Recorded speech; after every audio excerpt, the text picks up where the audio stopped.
একটা যুবক মা খাদিজা রাদিয়াল্লাহু তাআলা আনহা 3 শর্তের মাধ্যমে আমার নবীর পবিত্র বিবি হওয়ার সৌভাগ্য লাভ করলেন। 3 শর্ত কবুল করার দ্বারা নবীজির পক্ষ থেকে 3টা শর্ত দেওয়া হয়েছিল। 3টা শর্তই মা মেনে নিতে রাজি। তিনি নিজেই নবীর বাড়িতে চলে আসলেন। আমার নবী রহমতের নবী তখন চাচার অধীনে, চাচার তত্ত্বাবধানে নবীজি বড় হইতেছেন। যৌবন কাল নবীজির 25 বৎসর বয়স। ভাইরা বন্ধুরা, আম্মা জান খাদিজাতুল কুবরা রাদিয়াল্লাহু তাআলা আনহা আবু তালিবের বাড়িতে এসে দরজায় নক করলেন। আবু তালিব দরজা খুলে দেখেন মক্কার সবচেয়ে ধনী মহিলা খাদিজাতুল কুবরা রাদিয়াল্লাহু তাআলা আনহা তার দরজার সামনে দাঁড়ানো। আবু তালিব বলতেছেন, খাদিজা, গরিবের বাড়িতে তুমি, কারণ কি, কোন উদ্দেশ্যে, কেন? বলে ভিক্ষা চাই, ভিক্ষা চাই। আবু তালিব বলতেছেন, তুমি মক্কার সবচেয়ে ধনী মহিলা, ভিক্ষা চাও আমি গরিবের কাছে, কারণ কি? আমার তো ভিক্ষা দেওয়ার মতো সামর্থ্য নাই, তোমাকে ভিক্ষা দেওয়ার মতো তৌফিক সামর্থ্য তো আমার নাই। কিসের ভিক্ষা, কে ভিক্ষা? আম্মা জান তখন বলেন, আপনার কাছে আমাকে ভিক্ষা দেওয়ার মতো জিনিস রয়েছে। আমি যে জিনিসটা ভিক্ষা চাই সেটা হলো আমাকে আপনার ভাতিজার পুত্রবধূ বানাইয়া আপনার বাড়ির উঠানটা ঝাড়ু দেওয়ার একটু সুযোগ দিবেননি। ভাইরা বন্ধুরা, আবু তালিব অবাক হয়ে গেলেন। তিনি বলতেছেন, আমার ভাতিজার অনুমতি লাগবে, ভাতিজার সাথে একটু কথা বলে দেখি, তুমি একটু অপেক্ষা করো। ভাইরা বন্ধুরা, এতটা নিজেকে ছোট করে নিজে বউ সেজে নবীর বাড়িতে চলে আসলেন। বউ হওয়ার জন্য নবীর বাড়িতে চলে আসলেন আম্মা জান খাদিজাতুল কুবরা। কেন তিনি এতটা পাগল? আমার নবীর প্রেমে তিনি কেন এমন মস্ত হলেন? কি দেখলেন আমার নবীর কাছে? তিনি কি দেখলেন? যদি সে কথা জানতে হয় তাহলে একটু পিছনের কথাগুলি শুনতে হবে। কি দেখে আমার নবীর উপরে এত পাগল মা খাদিজা? কি দেখে আম্মা জান এত পাগল হলেন, এত আশিক হলেন? মায়ার নবী, দয়ার নবী, পূর্ণ যুবক, 25 বছর বয়স। আল্লাহর নবী কোনো কাজকর্মে এখনো জড়ান নাই, কোনো কাজকর্মে নবীজি এখনো জড়ান নাই। আনমনা ভাব। নবীর চাচা আবু তালিব বলতেছেন, ভাতিজারি, মনটা তোমার খারাপ কি জন্য? মায়ার নবী বলেন, চাচা যান, আমি একজন যুবক কিন্তু বেকার, আমার এই মুহূর্তে কোনো কামকাজ নাই। চাচা গো, বেকার জীবনের জন্য বিশাল বড় এক অভিশাপ। বেকারত্ব মানুষের জীবনের এক বিশাল বড় অভিশাপ। আমি বেকার থাকতে চাই না চাচা, আমি কোনো একটা কাজ চাই, কাজ। চাচা আবু তালিব বলতেছেন, ভাতিজারে, তোমার দাদার কাছে আমি ওয়াদাবদ্ধ হয়েছি, রক্ত বিক্রি করে হলো ভাতিজা আমি তোমাকে পালবো, কিন্তু তোমাকে দিয়া আমি কোনো কাজকর্ম করাবো না। আল্লাহর নবী বলেন, চাচা, আমার মন চায় আমি কোনো কাজ করি, বেকার থাকতে আমার পছন্দ না। কারণ বেকারত্ব হলো সমাজের জন্য একটা অভিশাপ। এটা আমার নবী শিক্ষা দিয়ে গেছেন। সমাজে যারা বেকার থাকে তাদের মাথায় বিভিন্ন ধরনের খারাপ চিন্তা ভাবনা আসে। বেকার যুবক চুরি করা শিখে, বেকার যুবক ডাকাতি করা শিখে, বেকার যুবক নেশা করা শিখে, বেকার যুবক খুন খারাপি শিখে। বেকারত্ব জীবনের জন্য কত বড় এক অভিশাপ।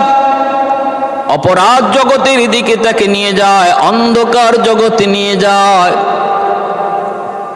ভাইরা বন্ধুরা, জন্য বেকারকে কেউ পছন্দ করে না। বাবার যত বড় সম্পত্তি থাকুক, সন্তান যদি বেকার থাকে তাহলে সেও পথভ্রষ্ট হয়ে যায়, বেলাইনে চলে যায়।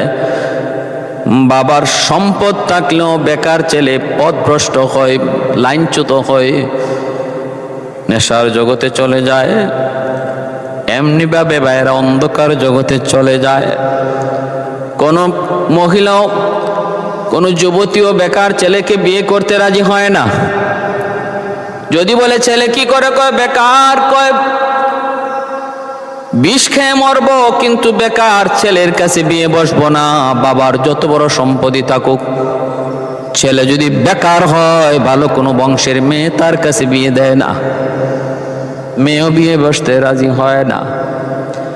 ভাইরা বন্ধুরা, অল্প দিনের ভিতরে বেকার যুবক বাবার কোটি কোটি টাকা সে সব কিছু নষ্ট করতে তার সময় লাগে না। চোখের সামনে এমন বহু দেখেছি আমরা। বাবার প্রচুর সম্পদের মালিক ছিল, কিন্তু সন্তান বেকার ছিল, পথভ্রষ্ট হয়েছে, লাঞ্ছিত হয়েছে। অল্প দিনের ভিতরে পাহাড় পরিমাণ সম্পদ, ধূলিসাৎ, কিছুই নেই। মহিলারা বেকার ছেলেকে পছন্দ করে না, ঠিক না? আবার কিছু কিছু মহিলা দাড়িওয়ালা ছেলে পছন্দ করে না, কয় বিষ খায় মরবো, গলায় ফাঁস লাগায় মরবো, তবু চাচারে বিয়ে করব না। কিন্তু জানি না, দাড়িওয়ালা ছেলে সে যদি আল্লাহর নবীর মহব্বতে দাঁড়িয়ে রেখে থাকে, ফ্যাশন না করে, নবীর সুন্নত হিসাবে সুন্নত তরিকায় দাঁড়িয়ে রাখে, তাহলে তার ভিতরে আল্লাহর ভয়, আল্লাহর ভীতি, স্ত্রীর প্রতি ভালোবাসা, মহব্বত অন্তরে জন্ম নেয়। কারণ আমার নবী হারাম পন্থায় ভালোবাসা নিষেধ করেছেন। নবী ভালোবাসতে বলেছেন স্ত্রীকে, নিজের স্ত্রীকে ভালোবাসো। আমার নবীর শিক্ষা বিয়ের আগে ভালোবাসা নয়, বিয়ের আগে প্রেম নয়, প্রেম হবে বিয়ের পর স্ত্রীর সাথে। এটা আমার নবীর শিক্ষা, নবীর আদর্শ। অতএব নবীকে ভালোবেসে যেই যুবক মুখে দাড়ি আনবে, তার ভিতরে সেই সিফাতও আসবে, সে গুণও আসবে, সে বিয়ের আগে হারাম ভালোবাসায় যাবে না। অতএব দাড়িওয়ালা যুবককে পছন্দ করো, সংসার শান্তির হবে, বুক ভরা ভালোবাসা পাবে। ওলামায়ে কেরাম ইনকাম কম, মসজিদের ইমাম, মুয়াজ্জিন, মাদ্রাসার একজন উস্তাদ, তাদের বেতন কম, কিন্তু খোঁজ নিয়ে তালাশ করে দেখেন তাদের স্ত্রীরা বড় আরামে আছে, শান্তিতে আছে, সুখে আছে। কারণ তাদের স্ত্রী, তাদের বিবিরা তাদের কাছ থেকে বুক ভরা ভালোবাসা পায়। একজন স্ত্রীর জীবনের সবচেয়ে বড় সম্পদ, সবচেয়ে বড় পাওয়া হলো তার স্বামীর বুক ভরা ভালোবাসা। এটা একজন স্ত্রীর সবচেয়ে বড় পাওয়া। আর স্বামীর বুক ভরা ভালোবাসা যদি না পায়, আর যত যাই পাক, গাড়ি পাইছে, বাড়ি পাইছে, টাকা পাইছে, কিন্তু স্বামীর ভালোবাসা পায় নাই, এই স্ত্রী জীবনে কিছুই পায় নাই, তার মতো হতভাগা আল্লাহর জমিনে আর কেউ নাই। আরেকজন স্ত্রী স্বামীর গাড়ি পায় নাই, বাড়ি পায় নাই, কোন রকম চলতেছে, কিন্তু বুক ভরা ভালোবাসা পায়। দুনিয়াতে সবচেয়ে সুখী সেই মহিলা, সেই সবচেয়ে সুখী, স্বামী নিয়ে সেই সুখে আছে। এজন্য আবু সুফিয়ানের মেয়ে উম্মে হাবিবা রাদিয়াল্লাহু তাআলা আনহা, তিনি যখন নবীর ঘরে, মক্কার লিডার আবু সুফিয়ান মেয়েকে দেখতে আসলেন নবীর ঘরে। কলিজার টুকরা মেয়ে উম্মে হাবিবা রাদিয়াল্লাহু তাআলা আনহা এসে তিনি দেখেন নবীর ঘরে ঠিকমতো চাল নাই, খেজুর পাতার ছাউনি, কোন রকম ভাঙ্গা একটা দেয়াল, বসার কোনো জায়গা নাই, ভালো একটা চেয়ার নাই, ভালো একটা বিছানা নাই। ডাক দেয়া বলতেছে, আবু সুফিয়ান, মা উম্মে হাবিবা, ও মা, বাবার ঘরে থাকতে তুমি কত রাজপ্রাসাদে ছিলে, থাকা খাওয়ার কোনো অভাব তোমার ছিল না। আজকে মুহাম্মদের ঘরে এসে বসার জায়গা নাই, ঘুমানোর জায়গা নাই। উপর দিকে তাকালে আসমান দেখা যায়, বেড়ার দিকে তাকাইলে দেখা যায় বেড়া ভাঙ্গা। মারি পরিবেশে আইসা তুমি কেমন আছো জানতে একটু মন চায়। বাবার এত বড় রাজকীয় হালত চাইরা গরিবী হালত পছন্দ করেছো, মিসকিনি হালত পছন্দ করেছো, জমিদারি হালত চাইরা কতটা সুখে আছো মা একটু জানতে মন চায়। তুমি একটু বলো। উম্মে হাবিবা রাদিয়াল্লাহু তাআলা আনহা বলেছিলেন, ও দুনিয়ার মা বোনেরা খেয়াল করে শোনো গো, কথাটা তোমাদের জন্য অনেক, নিজের কথাই একটু ভেবে দেখো। তিনি বলেছিলেন, বাবা পৃথিবীতে কোনো স্ত্রী যদি তার স্বামীর ঘরে সুখে থাকে, আমি উম্মে হাবিবা হলাম তোমার মেয়ে এক নাম্বার, আমি হলাম এক নাম্বার। পৃথিবীতে কোনো স্ত্রী যদি তার স্বামীর ঘরে সুখে থাকে, সেই স্ত্রী হলাম আমি। ও বাবা তুমি যা কিছুই দেখো, এইগুলার ভিতরে শান্তি নাই। একদম স্ত্রীর জীবনের সবচেয়ে বড় শান্তি হলো স্বামীর বুক ভরা ভালোবাসা। বাবা গো, আমি আমার স্বামীকে যখনই দেখি আমার হৃদয়টা ভরে যায়, আমাকেও তিনি যখন দেখেন তার হৃদয়টা ভরে যায়। বাবা এত বড় সম্পদ আমি পেয়েছি, এই নকল ধোঁকার সম্পদ দিয়ে আমি কি করব? এগুলো সব ধোঁকা, আজ আছে কাল নাই, কিন্তু আমার স্বামীর ভালোবাসা সেটা স্থায়ী। আবু সুফিয়ান তখন চোখের পানি ছাড়া বলছিল, বা মা রে আমি ভুল বুঝেছি রে মা, তোমারে কষ্ট দিয়ে ফেললাম, কথাটা বলে মাফ করে দিও মা, আমার বুঝ হয়ে গেছে। মুহাম্মদের ঘরে তুমি কতটা সুখে আছো, কতটা শান্তিতে আছো। এজন্য আমার মা বোনেরা খেয়াল করে শোনো, সবার আগে খেয়াল করে দেখো, যাকে স্বামী হিসাবে মানতেছো আগে দেখো তার বুক ভরা ভালোবাসা তুমি পাবা কি পাবা না, ভালোবাসা পাবা কি পাবা না সেটা আগে খেয়াল করো। যদি শান্তি চাও, টাকার ভিতরে শান্তি নাই, গাড়ির ভিতরে শান্তি নাই, বাড়ির ভিতরেও শান্তি নাই, মূল শান্তিটা হলো স্বামীর দিলের মধ্যে তুমি জায়গা পাবা কিনা। ভাইরা বন্ধুরা, এজন্য আগে দিনদার স্বামী তুমি পছন্দ করো। একজন দিনদার নবীর আদর্শে আদর্শবান যদি একজন যুবক তোমার স্বামী হয়, তাহলে দুনিয়াতে সবচেয়ে সুখী হলে তুমি। ভাইরা আমার, এজন্য সাবধান। বেকারত্ব কেউ পছন্দ করে না, বেকার জীবনটা অভিশাপ। আল্লাহ নবীও বলতেছেন, চাচা আমি বেকার থাকতে চাই না। আমাদের দেশে অনেক যুবক বেকার, অনেক যুবক বেকার। আমাদের দেশে সার্টিফিকেট আছে কিন্তু চাকরি নেই, এদেশে ব্যবসা আছে লাভ নাই, যার কারণে সমাজে অসংখ্য অগণিত যুবক বেকার হয়ে যাচ্ছে আর সমাজে অপরাধ বেড়ে যাচ্ছে। অপরাধ যদি কমাইতে হয়, কর্মসংস্থানের ব্যবস্থা করো। অপরাধ যদি কমাইতে হয়, কর্মসংস্থানের ব্যবস্থা করো। এই বাংলাদেশ সেই সোনার দেশ, যদি কাজের পরিধি বাড়ানো হইতো দেশটা সোনার দেশ হয়ে যেত, দেশটা সোনার দেশ হয়ে যেত যদি কাজের ক্ষেত্র বাড়ানো যেত। ভাইরা বন্ধুরা, জন্য বলতেছিলাম, আল্লাহর নবী বলতেছেন, চাচা জান্নাত, ও চাচা আমাকে একটা কাজের ব্যবস্থা করে দেন গো চাচা, আমি আর বেকার থাকতে চাই না। আল্লাহর নবী বলেন, তাহলে চলো মক্কার ধনী একজন মহিলা খাদিজাতুল কুবরা, তার কাছে যাই, তার কাছে যাই দেখি কোনো কাজের সন্ধান পাওয়া যায় কিনা। নবীজির চাচা আবু তালিব আল্লাহর নবীকে সাথে নিয়ে তিনি খাদিজাতুল কুবরা রাদিয়াল্লাহু তাআলা আনহার বাড়িতে হাজির। খাদিজাতুল কুবরা আবু তালিবকে দেখা মাত্রই তিনি লাফ দিয়ে উঠে গেলেন। এইবার বলতেছেন, এত বড় লোক আমার বাড়িতে, ঘটনা কি? আবু তালিব বলতেছেন, আমরা এত বড় হলাম কেমন করে? তুমি তো মক্কার সবচেয়ে ধনী একজন মহিলা, সম্ভ্রান্ত পরিবারের একজন মহিলা, কোনো কিছুর তোমার জীবনে কোনো অভাব নাই, আমাদের চেয়ে তুমি অনেক বড়, অনেক দামি। খাদিজাতুল কুবরা বলেন, না আমি দামি নই, যদিও অর্থের দিক দিয়ে আপনারা কম, যদিও গরিব, কিন্তু বংশের দিক দিয়ে এত বড় বংশ, আল্লাহর জমিনে এর চেয়ে বড় বংশ আর কোনো বংশ নাই, যার নাম হলো কুরাইশ বংশ। এমন এক বংশের মানুষ আপনারা, কি জন্য এসেছেন, কেন এসেছেন? নবীজির চাচা আবু তালিব বলতেছেন, এই যে আমার ভাতিজাটা নাম মুহাম্মদ, মা নাই বাবা নাই, আমার কাছেই লালন পালন, আমার কাছেই লালিত পালিত বড় হয়েছে। কাজ চায়, কাজ, কোনো একটা কাজ চায়, চাকুরি চায়। তোমার তো ব্যবসা বাণিজ্যের কোনো অভাব নাই, কত সেক্টর তোমার কাজের রয়েছে, তোমার অধীনে কত চাকুরির ব্যবস্থা রয়েছে। এসেছি আমার ভাতিজাকে একটা চাকুরি দেওয়ার জন্য।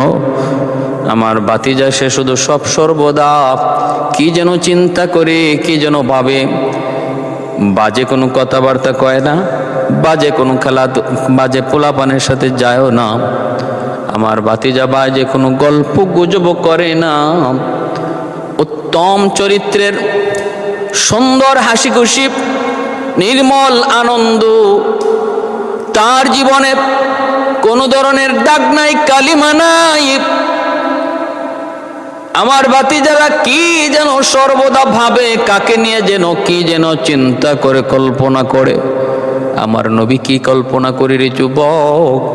আমার নবী কল্পনা করে, মালিক তুমি কোথায়, আমাকে ধরা দাও। সুবহানাল্লাহ। আমার নবী তুই কল্পনা করে, মালিক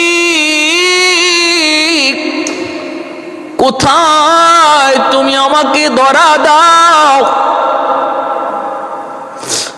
আল্লাহ পাক রব্বুল আলামিনের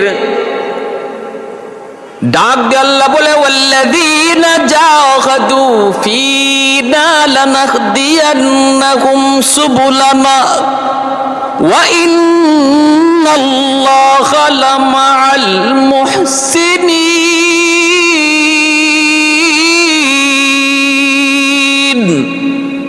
আল্লাহ পাক কয়, তুমি যদি আমাকে পাওয়ার জন্য চেষ্টা করো, আমাকে তালাশ করো, আমি আল্লাহকে পাওয়ার জন্য আমাকে তালাশ করো, তাহলে আমাকে পাওয়ার যতগুলি রাস্তা আছে সবগুলি আমি আল্লাহ তোমার জন্য আসান করে দিব, সহজ করে দিব। ভাইয়েরা বন্ধুরা, আমরা তো আল্লাহকে পাওয়ার জন্য কোনো চিন্তা করি না, গবেষণা করি না, কোনো তলব অন্তরের ভিতরে নাই রে ভাই। চলছি তো চলছি, কোনো ফিকিরি নাই, কোনো চিন্তা নাই।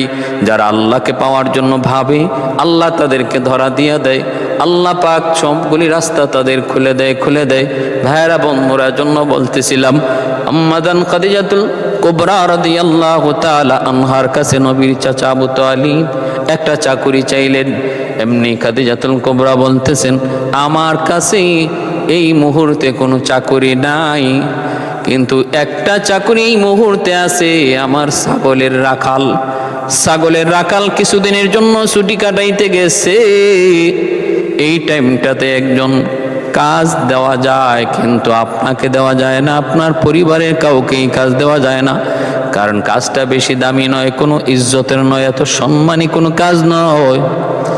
এই কাজটা আছে কিন্তু আপনাদেরকে দেব না।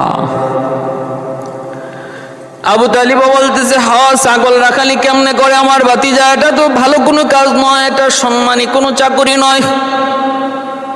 আল্লাহর নবীকে নিয়ে কাজ নাই। ফিরে আসতেছেন, এমনি মায়ার নবী, দয়ার নবী বলতেছেন, চাচা যান, আমার কাছে কোনো কাজ ছোট নয় গো চাচা। কোনো কাজকে আমি ছোট করে দেখি না, কোনো কাজকে ছোট করে দেখা ঠিক না। কাজ তো কাজ, কর্ম তো কর্ম। কোনো কর্মকে ছোট করে দেখা এটা আমার আদত না। ও চাচা, আমার মন চায়, আমি বড় পছন্দ করেছি ছাগল রাখালি করা। আপনি একটু আলাপ করে দেখেন, আমি তার ছাগল রাখালি করব। কাজটা আমার বড় পছন্দ হয়েছে। চাচা বলতেছে, ভাতিজা কও কি তুমি?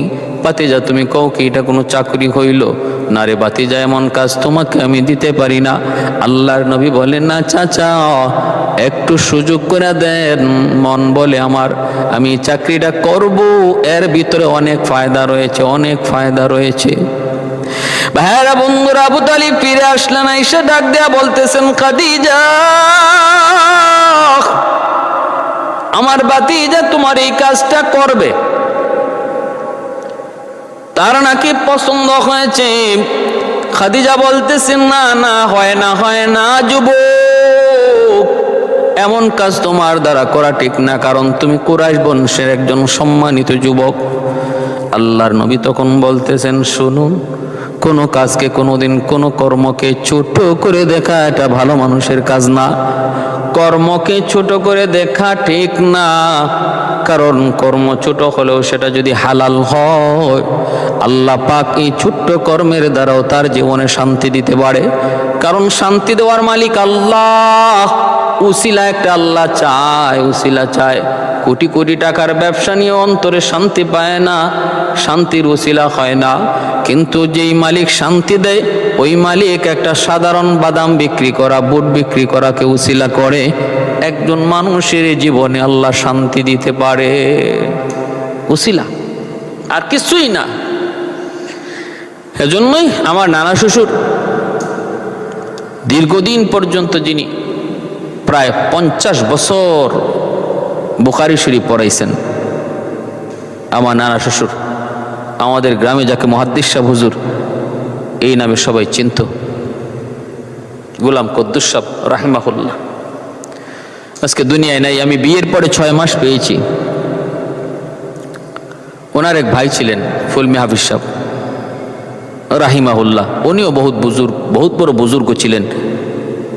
আমার নানা শ্বশুরও বহুত বড় বুজুর্গ ছিলেন। ওনাদের কাছে কোনো কর্মই আমরা দেখেছি, আমরা আমাদের উস্তাদদের মুখে শুনেছি। ফুলমি হাফিজ সাহেব রাহিমাহুল্লাহ তিনি বলতেন, হঠাৎ করে দেখা যেত হুজুর একটা আতর নিয়ে বাজারে রাস্তায় বয়ে গেছেন বিক্রি করার জন্য। উনি বলতেন যে দেখো, এই গাড়ি ঘোড়ার মধ্যে বা লঞ্চের মধ্যে অনেকে বাদাম বিক্রি করে, বুট বিক্রি করে, এগুলো বিক্রি করো, 100% হালাল ব্যবসা, এটাকে তুচ্ছ মনে করো না। ইনি নিজেও এমন কাজ করে ফেলতেন, অথচ এত বড় বুজুর্গ, এত বড় আল্লাহওয়ালা, এত বড় মুহাদ্দিস, কর্মকে ছোট করে দেখেন নাই। সারা জীবন আল্লাহ পাক চালাইছে শানের সাথে, শৌকতের সাথে। কিভাবে চলছেন, কিভাবে খাইছেন, খরচও করতেছেন, বাজারে যাইতেছেন, বড় মাছটা কিনতেছেন, কিন্তু কিভাবে আসতেছে টাকা, কোত্থেকে আসতেছে কেউ জানে না। দেখে কি একটা আতর বেচেন, দেখে কি বাদাম বেচেন, দেখে কি বুট বেচেন। মানুষের দৃষ্টিতে, আমাদের দৃষ্টিতে এর থেকে কি বা লাভ হয় আর কি বা ইনকাম হয়? আরে হাজিরিনের জন্য সর্বদা মনে রাখতে হবে, রিজিকের মালিক আল্লাহ।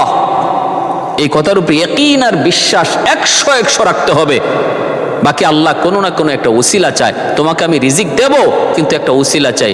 সে উসিলাটা বানাইতে যে আমি যদি একটা হালাল কর্ম করি, হালাল কাজ করি, সেটা ছোট্ট হোক, রিক্সাওয়ালা ভাইদের রিক্সা চালানো, গাড়ির ড্রাইভারদের গাড়ি চালানো, হ্যাঁ, মুদির দোকানদারি করানো, রাস্তার ফুটপাতে জিনিস বিক্রি করা, এগুলাকে কখনো কেউ হেও চুকে দেখবো না, ছোট চুকে দেখবো না। এটা তাদের হালাল ব্যবসা। ওই চেয়ারে বসে কোটি কোটি টাকা কলমের খোঁচায় যারা দুর্নীতি করে খায়, দুর্নীতি করে টাকা পাচার করতেছে, তাদের চেয়ে 1000 গুণ ভালো এই রিক্সাওয়ালা ভাই, যে গায়ের শ্রম দিয়ে টাকা ইনকাম করতেছে। আর যে এসি রুমে বসে বসে কোটি কোটি টাকা কলমের খোঁচায় দুর্নীতি করে পকেটে ঢুকাইতেছে, তার চেয়ে 1000 গুণ ভালো ওই ভ্যানওয়ালা ভাইটা, ওই বাদাম বিক্রি করা, বুট বিক্রি করা, চানাচুর বিক্রি করা ভাইটা অনেক ভালো। আল্লাহর কাছেও দামি, দুনিয়ার মানুষের কাছেও তার ইজ্জত বেশি, সম্মান বেশি ওই চোরের চেয়ে, ওই ডাকাতের চেয়ে।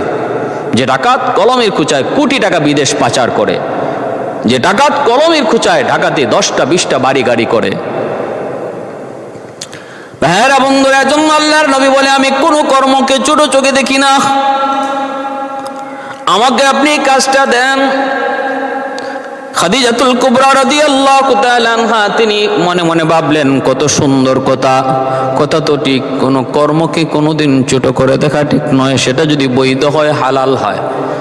ভাইরা বন্ধুরা, তিনি দিয়ে দিলেন, বলে ঠিক আছে, তাহলে তুমি আমার ছাগলগুলি রাখালি করতে পারো। আল্লাহর নবী, রহমতের নবী আম্মাজান খাদিজাতুল কুবরা রাদিয়াল্লাহু তাআলা আনহার অধীনে সর্বপ্রথম ছাগলের রাখালির দায়িত্ব নিলেন, চাকুরি নিলেন। ছাগলগুলি তিনি রাখালি করতেছেন। সেই মরুভূমিতে পাথরের মধ্যে যে শ্যাওলা পড়ে, ওই শ্যাওলাগুলি মূলত এই ছাগলে খায়, দুম্বায় খায়।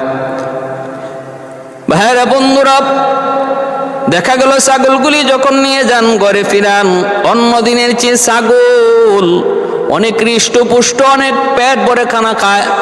কয়েকদিনের ভিতরেই ছাগলগুলির চেহারা পাল্টে গেল, বডির শরীর পাল্টে গেল, সুন্দর নাদুস নদুস হয়ে গেল।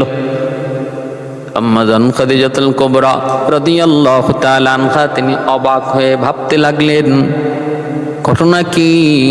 আমার ছাগলের চেহারার রং বদলে গেল, ঘটনা কি? তাহলে আমার রাখাল কোথায়? সে ছাগল রাখালি করে একটু দেখি। ঘরের ছাদের উপরে উঠলেন, ওইটা দেখেন মরুর দুলাল, আরবের মরুর দুলাল, রহমতের নবী, মায়ার নবী, পাথরের মধ্যে হেলান দিয়ে তিনি আরাম করেন, আর ছাগলগুলি খানা খায়।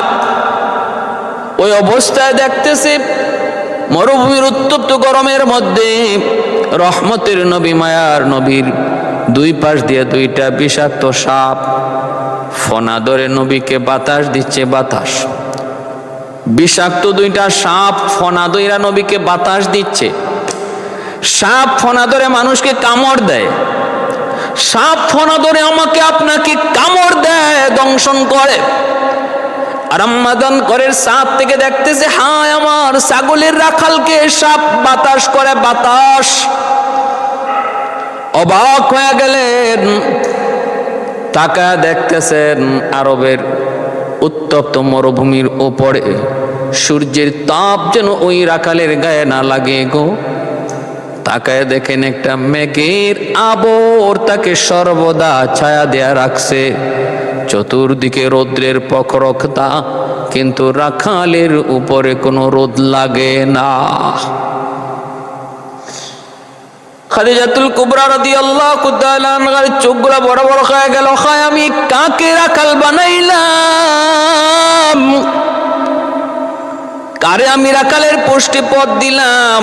সে তো রাখাল হওয়ার উপযুক্ত না, রাখাল হওয়ার উপযুক্ত না। সে আরো অনেক বড় দামি মানুষ, অনেক সম্মানী মানুষ। আমি তো মানুষ চিনতে ভুল করলাম। এরপরে আম্মা জান তাকায় দেখেন পাশে একটা মস্ত বড় কুয়া। ওই কুয়ার পানিটা প্রায় 70 হাত নিচে, বালতি ফালায় পানি উঠাইতে হয়, অনেক মানুষে টাইনা টাইনা পানি তুলতে হয়। আম্মা জান দেখতেছেন আমার নবী, রহমতের নবী, ছাগল পালগুলি নিয়ে তিনি ওই কুয়ার কাছে গেলেন, আর কুয়ার পানিটা নিচ থেকে অটোমেটিক উপরে উঠে গেল। নবী বালতি ফালাইতে হয় নাই, কুয়ার পানিটা সমানে সমানে চলে আসলো। আর নবী আস্তে করে বালতির মধ্যে পানি উঠাইয়া তিনি পারে রাখলেন। ছাগলগুলি লাইন ধরে ধরে ভদ্রভাবে পানি খেয়ে খেয়ে পাশে যায় দাঁড়ায়। অথচ ছাগল কত বড় বিয়ারা জাতি, ছাগল কত বড় বিয়াদব একটা পশু, এটা যারা ছাগল পালে তারা জানে। ছাগল সে তো এমন উল্টা পাল্টা চলে, বাইল মতো চলা ছাগল জানেই না, সব কাজ উল্টা করে। আপনি সামন দিকে টান দিবেন, ছাগল আপনাকে পিছন দিকে নিয়ে যাবে, আবার পিছন দিকে নিতে চাইবেন, ছাগল সামনে যাইতে চাইবে। কোনো কাজে আপনার মন মতো সে করতে চাইবে না। পানি খাওয়াইতে চাইবেন, পানির বালতিটা আগে ফালাইয়া দিবে। কিন্তু আমার নবী, রহমতের নবী, যখন ছাগলগুলিরে পানি পান করান, ভদ্র মানুষের মতো ছাগল পানি পান করে পাশে যায় দাঁড়ায় থাকি। আল্লাহু আকবার। ওয়াল্লাইলু মিকি জুলফে মুহাম্মদ কাতারান্নুম, والليل مغي زلف محمد كترنم، والشمس من رخساري أحمد كترنم، والفجر مغي صبح رسالت کی بشارت، والعصر مغي دور نبوت کی بشارت، ہر پھول مغي روی مدینہ کا تبسم، शाखों की लचक में बेक़दा का तकल्लुम, यासीन से मौला ने कभी उनको पुकारा, यासीन से मौला ने कभी उनको पुकारा, हामीम कभी और कभी तासीन इशारा। ये रमज़ है कुछ आशिक माशूक के माबैन, समझा है जिन्हें खल्क़ में एक सरवर कौनैन, समझा है जिन्हें खल्क़ में एक सरवर कौनैन। ভাইরা বন্ধুরা, এই দৃশ্য আম্মাজান খাদিজাতুল কুবরা রাদিয়াল্লাহু তাআলা আনহা তিনি দেখলেন, অবাক হয়ে গেলেন। এইবার তিনি ভাবতেছেন, যারে সাপে বাতাস দেয়, আকাশের মেঘ যারে ছায়া দেয়, ছাগলগুলি যার সামনে ভদ্রতা দেখায়, সে সাধারণ কোনো মানুষ নয়। আল্লাহ নবী আসা মাত্রই আম্মাজান খাদিজাতুল কুবরা তিনি তার ব্যবসার ম্যানেজার, সুপারভাইজার, ক্যাশিয়ার তাদেরকে তিনি ডাকলেন। ডাইকে তিনি সকালবেলায় সবাইকে সম্বোধন করে বলতেছেন, শুনো, আমি একটা সিদ্ধান্ত নিয়েছি। এতদিন পর্যন্ত তোমরা জানতে মুহাম্মদ শুধু আমার ছাগলের রাখাল, আজ থেকে আমি খাদিজা সিদ্ধান্ত নিলাম মুহাম্মদ হলো আমার ব্যবসার চিফ ম্যানেজার। চিফ ম্যানেজার, প্রধান ম্যানেজার, সকল ব্যবসার ম্যানেজার হলো মুহাম্মদ। আজকে থেকে তার দায়িত্ব ছাগল চরানি নয়, তার দায়িত্ব হলো আমার ব্যবসার ম্যানেজারি করা। বলা মাত্রই ম্যানেজার নিষেধ করে, ম্যানেজার কয় মানতে পারি না, সুপারভাইজার কয় মানতে পারি না, ক্যাশিয়ার কয় মানতে পারি না। 2 দিন কয় ছাগল রাখালি করলো, 2 দিন কয় চাকরিতে ঢুকলো, এত তাড়াতাড়ি তার এত বড় প্রমোশন কেমন করে হয়, কেমন করে হয়? আম্মাজান খাদিজাতুল কুবরা বলে, এর ম্যানেজার, ক্যাশিয়ার, এই সুপারভাইজার, ভালো করে শুন রে, তোমাদের মানা না মানায় আমি খাদিজার কিছু আসে যায় না, কারণ আমি আমার রাখালের কাছে যা দেখেছি তোমরা তা দেখো নাই। আমি যা দেখেছি তোমরা তো তা দেখো নাই, অতএব ফালাফালি লাফালাফি করে লাভ নাই। চাকরি করলে করো, না করলে ভাগো। সাফ সাফ সিদ্ধান্ত মালিকের। এখন 3 জন চলে গেল চাকুরি চাইরা। এইদিকে আল্লাহ নবীকে চিফ ম্যানেজার বানায় দেওয়া হয়। নবীজি নিষেধ করেন। নবী বলতেছেন, আপনি এমন সিদ্ধান্ত নিয়েন না, আমি মাত্র অ্যাটেন্ড করেছি, যোগ দিয়েছি, এখনো ভালো করে আমি সবকিছু বুঝি নাই। ব্যবসার দায়িত্ব আপনি আমাকে এখনই দিবেন, ব্যবসায় লস হবে। আম্মাজান খাদিজাতুল কুবরা বলেন, না, আমাকে বোঝানোর প্রয়োজন নাই, আমি কম বুঝি না, আমি বুঝেই এতদূর পর্যন্ত আইছি। অতএব তুমি হবে চিফ ম্যানেজার, তুমি হবে আমার ব্যবসার পরিচালনাকারী। 90 দিনের জন্য তুমি শাম দেশে চলে যাও ব্যবসার জন্য। নেও তুমি টাকা পয়সা নেও, 90 দিন তুমি শাম দেশে ব্যবসা করবা। এই দিকে আমি সামাল দিচ্ছি।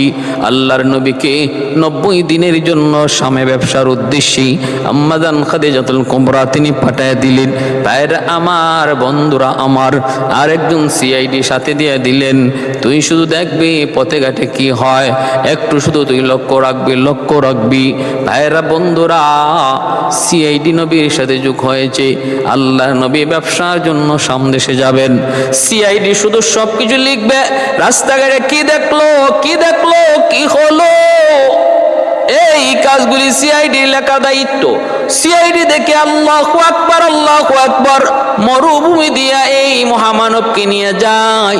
সিআইডি লেখে, হায় রে, আমি দেখি পাথরের কণাগুলি, ওখান থেকে একটা সালামের আওয়াজ ভেসে আয়, আসসালাতু আসসালামু আলাইকা ইয়া রাসূলুল্লাহ, আসসালাতু আসসালামু আলাইকা ইয়া হাবিবাল্লাহ।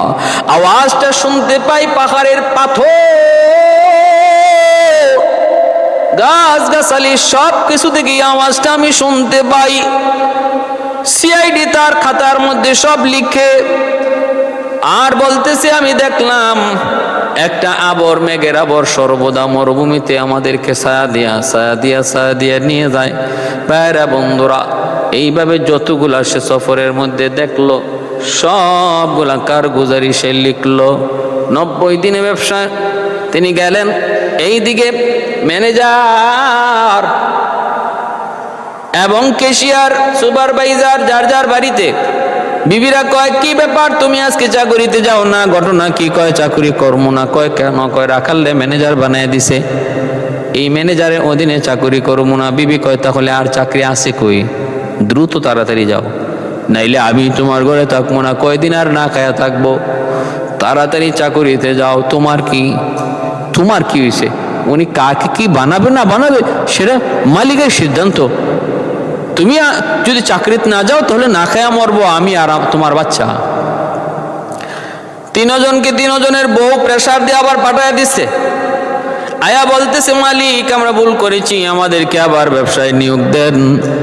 আম্মা জান খাদিজাতুল কুবরা বলেন আমি জানি তোমরা আবার ফিরে আসবে, ঠিক আছে নেও, চাকরিতে আবারও তোমাদেরকে অ্যাটেন্ড করাবো, বাকি এর আগে তোমরা সাদা কাগজে সিগনেচার দাও। কয় কি, কোন বিষয়ে? কয় কথা হলো জীবনে কোনোদিন আমার ম্যানেজারের বিরোধিতা করবা না, এই মর্মে তোমরা যদি আমাকে স্বাক্ষর দাও, লিখিত দাও, তখনই তোমাদেরকে চাকরিতে বহাল করব, আর নতুবা তোমরা রাস্তা মাপো।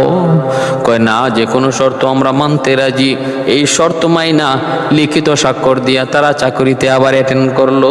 আমার ভাইয়েরা বন্ধুরা, 90 দিন গড়ে যায়, 89 দিন। আম্মা জান খাদিজাতুল কুবরা 90 দিন শেষ হওয়ার কাছাকাছি টাইমে প্রতিদিন ছাদের মধ্যে ওইটা স্বামীর দিকে তাকায় থাকে, দাস দাসীদেরকে নিয়ে ছাদে ওইটা স্বামীর দিকে তাকায় শুধু অপেক্ষা করে। আর দাসীদেরকে বলে, দাসীরা একটু বল আমার নতুন ম্যানেজার কেমন, তোদের কাছে কেমন লাগে? বান্ধবীরা কয় ভালোই তো।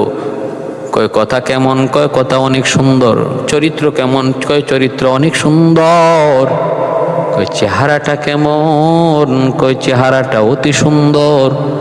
এমন চেহারা আমরা জীবনে কোনোদিন দেখি নাই।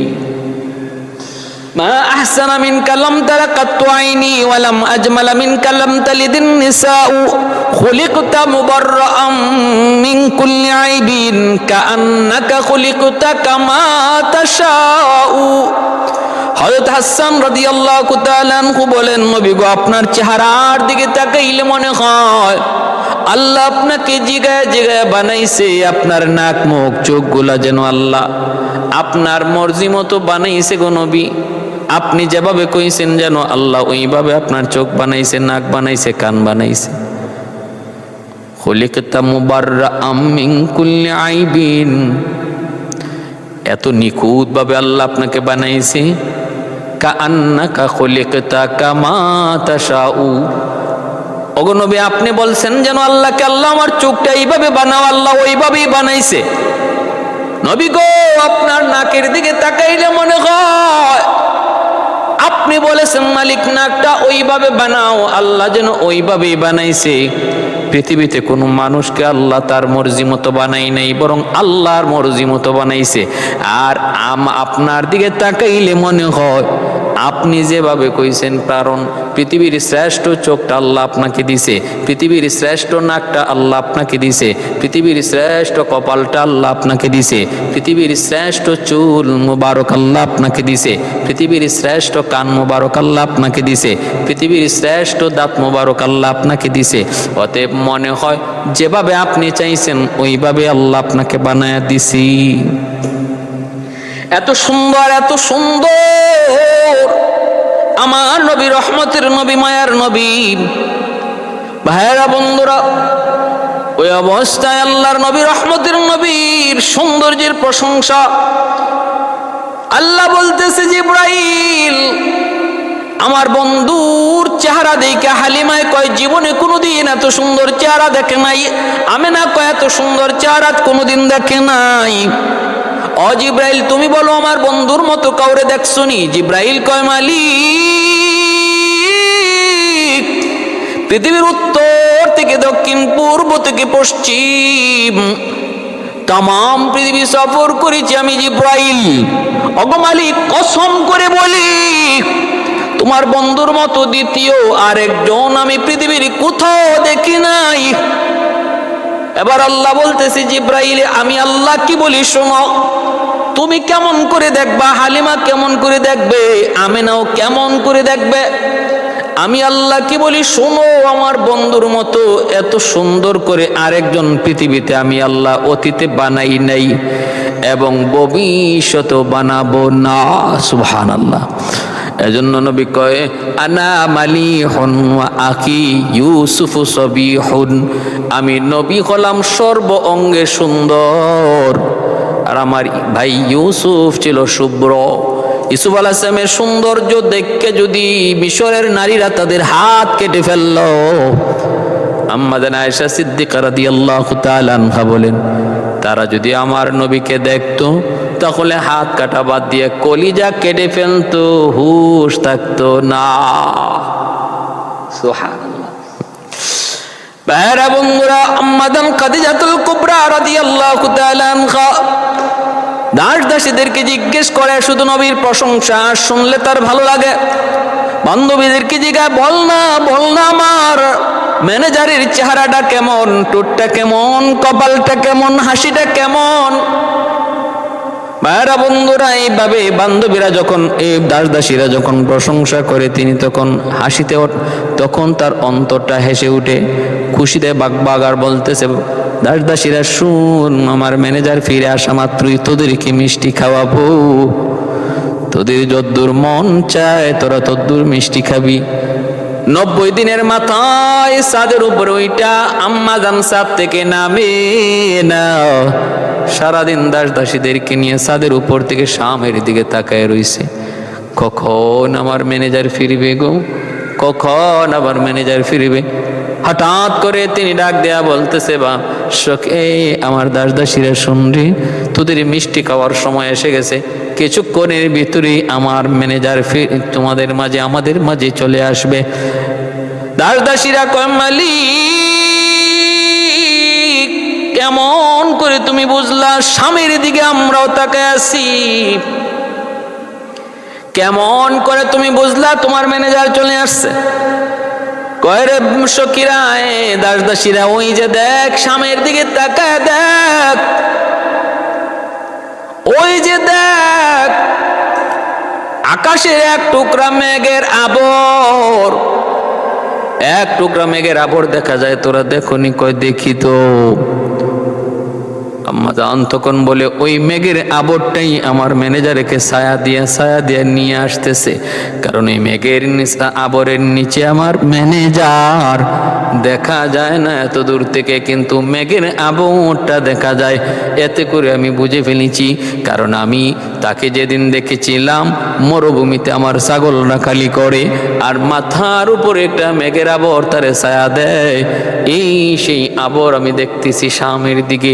অতএব আমি নিঃসন্দেহে বলতে পারি আমার ম্যানেজার আসতেছে, তোরা মিষ্টি খাওয়ার জন্য প্রস্তুত হয়ে যা। সুবহানাল্লাহ, সুবহানাল্লাহ। ভাইরা বন্ধুরা, জন্য বলতেছিলাম অল্প সময়ের ভিতরে দেখা যায় আমার নবী আয়েশা হাজির। তিনি তো সিআইডির কাছ থেকে সব রিপোর্টগুলো পাইলেন, তাওরাত ইনজিল জাবুর কিতাবের পণ্ডিত ছিলেন আম্মা জান খাদিজাতুল কুবরা। ম্যানেজার কি ঘটলো সব সিআইডি যখন তার কাগজে কলমে শোনায়া দিল, এইবার তিনি তাওরাতের সাথে মিলান, ইনজিলের সাথে মিলান, জাবুরের সাথে মিলান, মিলায়া আম্মা জান সিদ্ধান্ত নিয়ে নিলেন। ফাইনাল তার বুঝ হয়ে গেল ইনি হলেন আখিরি জমানার নবী, কারণ আখিরি জমানার নবীর যতগুলি আলামত তাওরাত কিতাবে রয়েছে সবগুলি আলামত আমি মুহাম্মদুর রাসূলুল্লাহর কাছে পেয়েছি। অতএব ইনি হবেন আখিরি জমানার নবী। আখিরি জমানার নবীর টুট মুবারক কেমন হবে, তাওরাতের সাথে তিনি মিলান পেয়ে গেলেন 100-100। চেহারাটা কেমন হবে, তাওরাতের সাথে মিলান পেয়ে গেলেন 100-100। চুল মুবারক কেমন হবে, পেয়ে গেলেন 100-100। এইবার সব কিছু যখন মিলে গেল, তিনি তো বুঝে ফেললেন ইনি আখিরি নবী। তিনি তার দাস দাসীদেরকে বলতেছেন, দাসীরা রে যা ম্যানেজারকে বল, এতদিন পর্যন্ত আমার ব্যবসা পরিচালনা করে চমক আর তমুক এত লাভ করতে পারে নাই, 90 দিনে মুহাম্মদ যেই পরিমাণ লাভ নিয়ে এসেছে তার জানায় দাও, আজ থেকে আমার ব্যবসার কোনো হিসাব আমি তার কাছে চাইব না, হিসাব চাইব না। ভাইরা বন্ধুরা, কেন? হিসাব চাইবেন না, কারণ তিনি তো ভিতরে ভিতরে আমার নবীর প্রেমে পড়ে গেছেন। আমার নবীর মহব্বত তার অন্তর জুড়ে। কুল ইন কুনতুম তুহিব্বুনাল্লাহ ফাত্তাবিউনি ইউহিব্বুকুমুল্লাহ ওয়া ইয়াগফির লাকুম যুনুবাকুম ওয়াল্লাহু গফুরুর রহিম।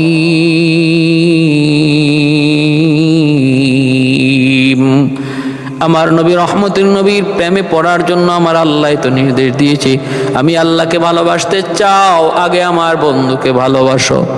আমি আল্লাহকে পেতে চাও আগে আমার বন্ধুর অনুসরণ করো। আমার বন্ধুর অনুসরণ ব্যতীত আমি আল্লাহকে পাওয়া যায় না। আমার ভালোবাসা আমার বন্ধুর ভালোবাসা ছাড়া পাওয়া যায় না, পাওয়া যায় না। ভাইরা বন্ধুরা, আল্লাহ নবী বলতেছে না না, হিসাব যদি আমার কাছ থেকে না দেন আমি চাকরি করব না। কারণ আমি হিসাব যদি না দেই আমাকে বিভিন্ন জনে বিভিন্ন কথা পরবর্তীতেও বলতে পারে, দোষ না করলেও আমাকে দোষী বানাইতে পারে। আমি এমনটা করতে রাজি না। এরপরে দিন যায়, পরের দিনই আম্মাজান খাদিজাতুল কুবরা, তার তো ঘুম ধরে না। ঘুমাইতে গেল আমার নবীকে স্বপ্নে দেখে, ঘুমিয়ে গেল নবীকে স্বপ্ন দেখে, জাগ না থাকতেও নবীকে স্বপ্ন দেখে। ঘুম নাই, খাওয়া নাই। প্রথম কারো অন্তরে যদি কারো প্রতি ভালোবাসা জন্মে, দেখবেন সর্বদা শুধু অশান্তি লাগে, অশান্তি লাগে। ঘুমাইতে গেলে ঘুম ধরে না, চাটাচাটি করে, এইদিকে থাবায় এইদিকে থাবায়। মা বলে, কিরে বেটা কি হইছে? কয় না কিছু হয় নাই। মশা মশা মশা তো না, বরং তার বান্ধবী তারে কুছায়, ঠিক না? যেখানে যা পায় সেখানেই বান্ধবীর নাম লিখে ফেলে। বাথরুমের ভিতরে ঢুকছে, বাথরুম করতো, সেখানেও কয় আই লাভ ইউ। মূলত টার্গেট নিয়ে লেখছে বান্ধবীর আই লাভ ইউ, কিন্তু টয়লেটে লিখার কারণে অর্থ দাঁড়াইছে আমি টয়লেটে ভালোবাসি। এই বুঝো তো নাই, ঠিক না? এই বুঝো নাই। কত কিছুর মাঝে নাম লিখে যুবকরা প্রথম প্রেমে।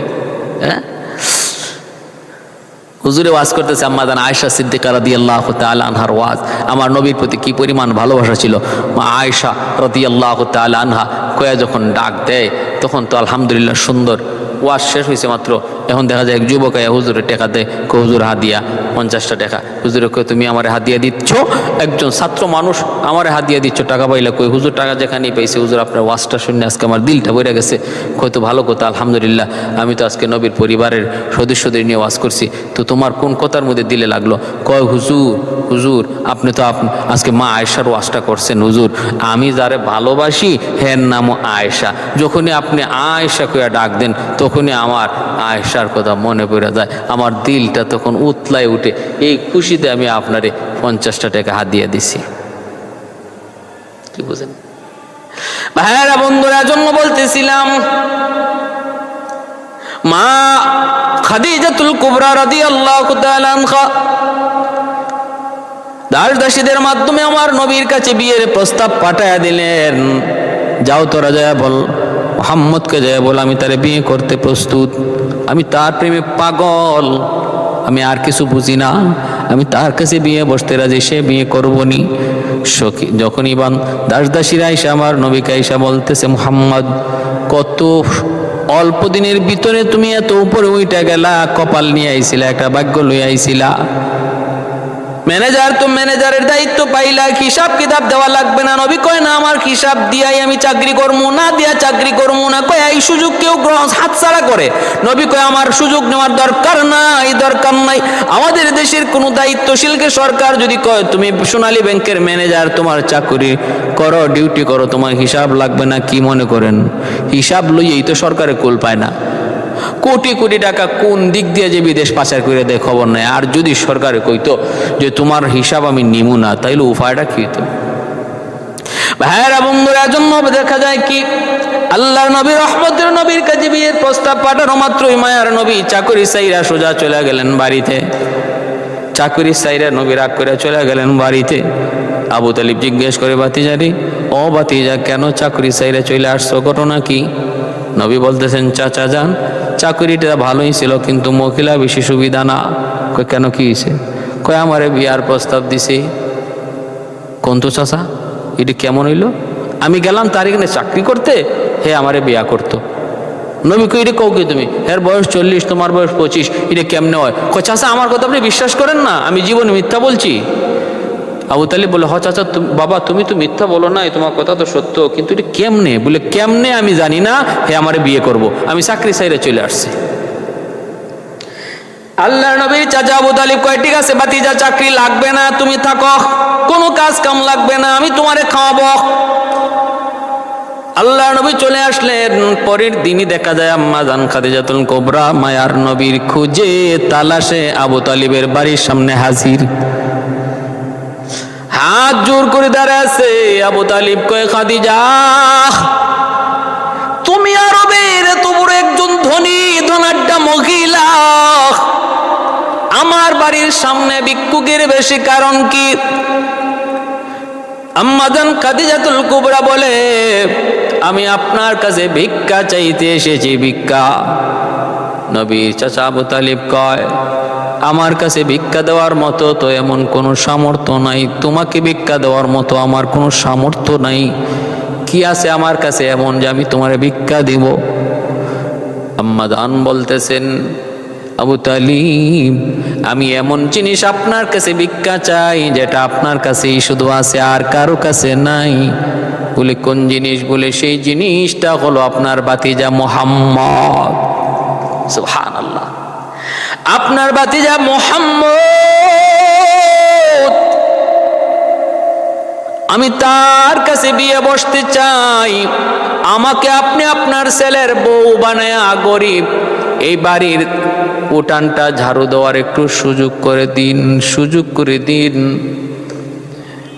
আল্লাহর নবীর কথা এখন আবু তালিব বুঝলেন, ঘটনা তো আসলেই সত্য। দেখা যায় খাদিজা আমার ভাতিজার প্রেমে এত পাগল, যেই খাদিজাকে বিয়ে করার জন্য আরবের বড় বড় ধনী যুবকরা, ধনী ফ্যামিলির লোকরা পাগল। খাদিজা পাত্তাই দেয় না। হ্যাঁ, কোনো কি কয়, নো চান্স, কোনো জায়গা নাই, কয় এঙ্গেজ, ফুলফিল, সুযোগ নাই। এর আগে দুটা বিয়ে করেছেন, স্বামী মারা গেছে। এরপরে আম্মাদানের কাছে আরো কত প্রস্তাব বিয়ের, বসতেই রাজি না, কাউকে পছন্দ করেন না। আবু তালিব বলতেছে, খাদিজা আমার ভাতিজার একটু জিগায় লই, ভাতিজা ও ভাতিজার সুযোগ। বাবা তুমি যা বলেছিলা তা তো সত্য, খাদিজা তো আমার বাড়িতে চলে এসেছে, দরজার সামনে দাঁড়ানো, ভিক্ষা চায়। বাবা তোমাকে ভিক্ষা চায়। ও বাবা আমি কেমন করে জবাব দিব, সিদ্ধান্ত আমি দিতে পারি নাই, কারণ তোমার অনুমতি ছাড়া। বাবা তুমি রাজি নি?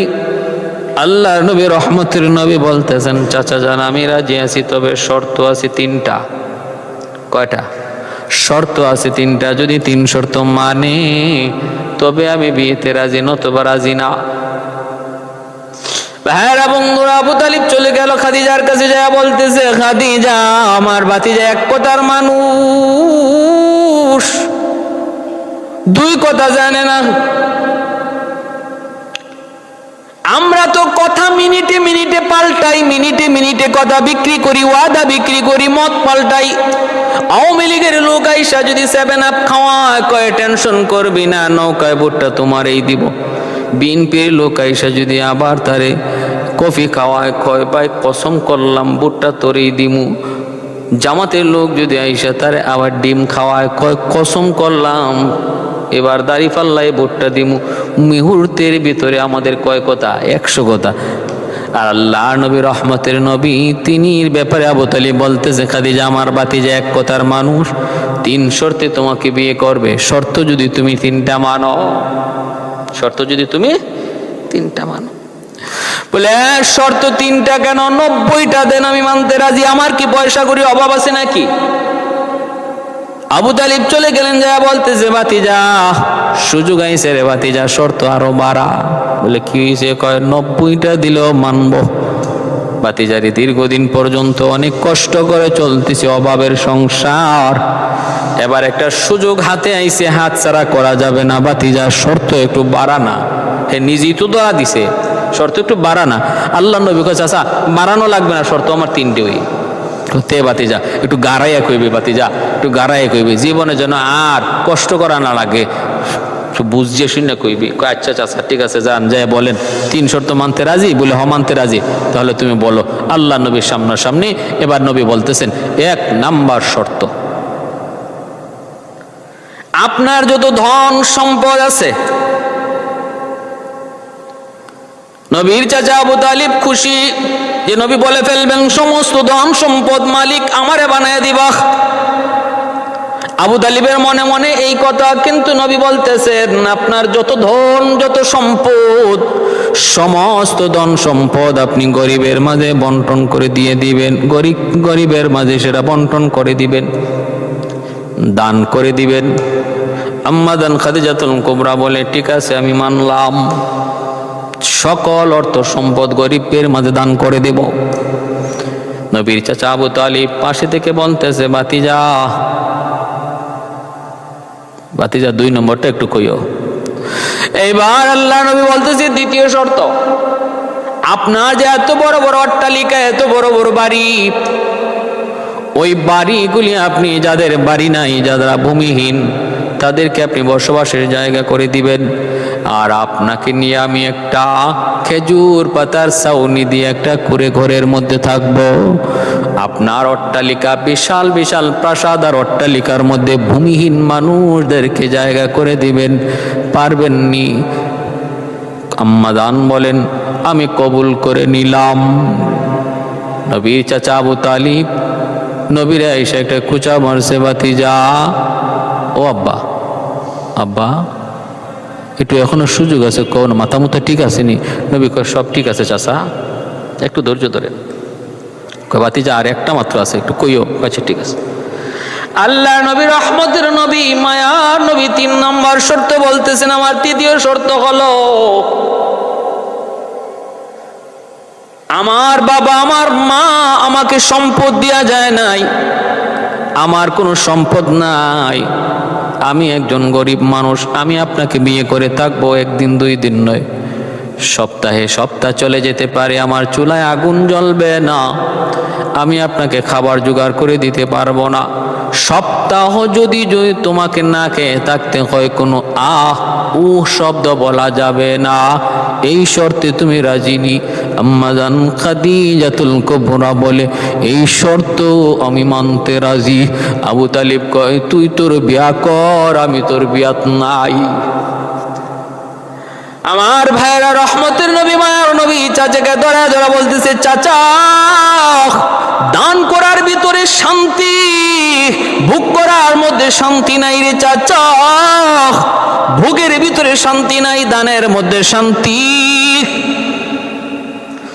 আম্মা জান খাদিজাতুল কুবরা রাদিয়াল্লাহু তাআলা আনহা নবীর 3টা কঠিন কঠিন শর্ত মেনে নিয়া, সব শর্ত মেনে নিয়া নবীর পবিত্র বিবি হয়ে গেলেন। খেজুর পাতার ছাউনির মধ্যেই নবীকে নিয়ে থাকেন। ভাইরা বন্ধুরা, ও ভাইরা, সবগুলি সম্পদ আমার নবীর অধীনে দিয়ে দিলেন। নবী সবগুলি সম্পদ গরিবের মাঝে দান করে দিলেন। আমার নবী আম্মা জান খাদিজাতুল কুবরার সমস্ত সম্পদ গরিব দুঃখী মানুষের মধ্যে দান করে দিলেন। মালিক বানায় দিলাম নবীকে, নবী দান করে দিলেন গরিবকে। এ ভাইরা বন্ধুরা, ইনি হলেন রহমতের নবী মায়ার নবী। যেই নবী দাওয়াতের কাজ করতেন, আম্মা জান সারাটা রাত দরজার পাশে দাঁড়ায় দাঁড়ায় কাঁদতেন, অপেক্ষা করতেন। আমার নবী কখনো এসে দরজায় ডাক দিয়া বলবেন খাদিজা, সাথে সাথে দরজা খুলে দেওয়া লাগবে। নবী যতক্ষণ বাহিরে থাকতেন, আম্মা জান খাদিজাতুল কুবরা তিনি ঘুমাইতেন না। নবী যখন মক্কায় কাফেরদের সামনে দাওয়াত দিতেন, আম্মা জান পিছনে ঢাল হয়ে দাঁড়ায় থাকতেন, কারণ মক্কার মানুষ এমন কোনো মানুষ নাই আম্মা জান খাদিজাতুল কুবরার সাহায্য পায় নাই। ওনার চোখের সামনে আমার নবীর গায়ে আঘাত, কেউ সাহস করে না, সাহস করে না। এইভাবে আমার নবীর সাথে সংসার কাটাইছেন। সংসার কাটাইছেন, 4টা মেয়ে সন্তান আর 2টা ছেলে সন্তান জন্ম দিছেন। ভাইরা বন্ধুরা, 2টা 3টা ছেলে সন্তান আর 4টা মেয়ে সন্তান, 7 জন সন্তান। ভাইরা বন্ধুরা, আমার নবী, রহমতের নবীর পবিত্র বিবি, সর্বপ্রথম বিবি খাদিজাতুল কুবরা রাদিয়াল্লাহু তাআলা আনহা মক্কা শরীফের জান্নাতুল বাকিতে যিনি শুয়ে আছেন, হজ করতে যাবেন, জান্নাতুল বাকিতে যাবেন, যায় দেখবেন সাদা সিধা কবর পড়ে আছে আম্মাজানের। এত কোনো জৌলসতাও নাই। যার ইসলামের এত বড় অবদান, সর্বপ্রথম যিনি কালেমা পড়ে মুসলমান হয়েছেন, ইসলামের সর্বপ্রথম কালেমা পড়ার সৌভাগ্য যার রয়েছে, তিনি একজন পুরুষ নন, তিনি হলেন একজন নারী। তিনি হলেন একজন নারী, আমার নবীর পবিত্র বিবি। এজন্য ভাইরা বলতেছিলাম, সারাটা জীবন নবীর জীবনে ছায়ার মতো ছিলেন। এরপরে ভাইরা বন্ধুরা, এরপরে আমার ভাইরা, আল্লাহ নবী, রহমতের নবীর ব্যাপারে যখনই ওনাকে কেউ কিছু বলতো যে তুমি এত বড় একজন ধনী মহিলা, তুমি মুহাম্মদকে বিয়ে করলা, তখন আম্মাজান বলতেন, শোনো, আমার স্বামী মুহাম্মদের নাই কি? সবই তো আছে, শুধু একটা জিনিস নাই। বলো তো, আমার স্বামী মুহাম্মদের বংশ আরবের সর্বশ্রেষ্ঠ বংশ? বলে হ। সুন্দর আরবের না, শুধু পৃথিবীর শ্রেষ্ঠ সুন্দর? বলে হ। চরিত্র? বলে পৃথিবীর শ্রেষ্ঠ সুন্দর চরিত্র? বলে হ। কত নাই কি, কয় অর্থ নাই। আম্মাজান খাদিজা বলেন, নাও, আমার সম্পদ সব আমার স্বামীর মালিক বানাই দিলাম। এখন কেউ আমার স্বামীর কোন দিক দিয়ে তোমার খাটো? কয় না, এখন কোনো দিক দিয়ে খাটো নাই, সব নবীর তলে দান করে দিছেন। আর নবীর খাদেম হইয়া সারা জীবন নবীর সঙ্গিনী ছিলেন। এজন্য রসুল বলতেন যে, আয়েশা, তোমরা আমার সুখের দিনের সঙ্গী, আর আমার খাদিজা ছিলেন দুঃখের দিনের সাথী, আমার দুঃখের দিনের বান্ধবী, দুঃখের দিনের স্ত্রী। আমার খাদিজা